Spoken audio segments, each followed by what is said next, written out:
और भारतीय जनता पार्टी की सरकार है। इस आरक्षण को दुनिया की कोई ताकत समाप्त नहीं कर सकती। संवैधानिक दर्जा नहीं देने का मतलब कि आप पिछड़ों के अधिकार को हमेशा कमजोर बनाकर रखे थे। नीतीश जी आपकी सरकार में, तेजस्वी जी आपके सरकार में इस प्रकार के अपराध करने वाले लोग फल फूल रहे हैं।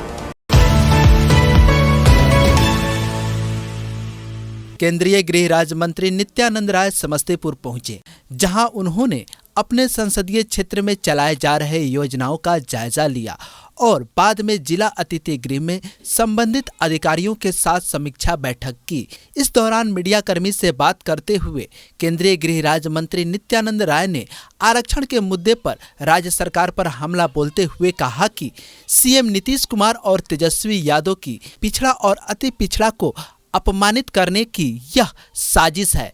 सुनिए केंद्रीय गृह राज्य मंत्री नित्यानंद राय ने क्या कहा। और भारतीय जनता पार्टी की सरकार है।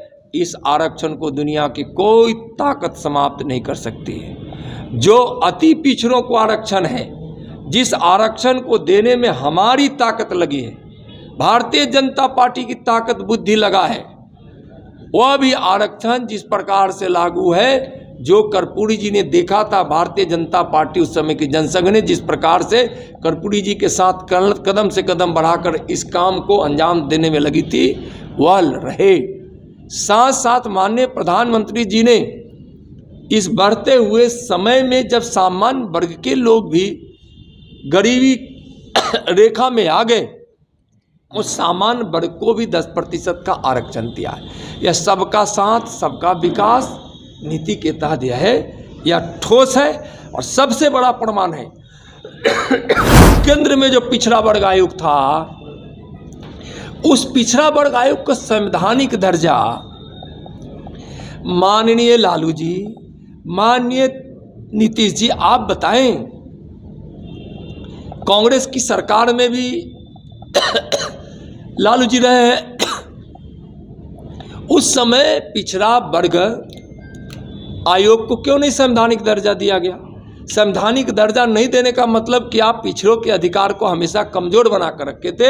आयोग को संवैधानिक दर्जा दिया गया, कोर्ट की तरह उसको अधिकार दिया गया, न्यायालय की तरह अधिकार दिया गया। तो हमारी यह नीति, और आज से नहीं, जनसंघ साल काल से हमारी नीति रही है।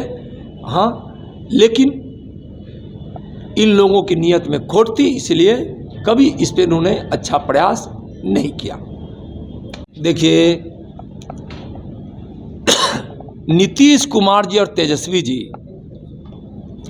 आपसे हम अनुरोध करते हैं, हाथ जोड़ के अनुरोध करते हैं कि जो देश को और राज्य को नुकसान करने वाली जो भी बातें हैं, चाहे कोई भी कर रहा हो,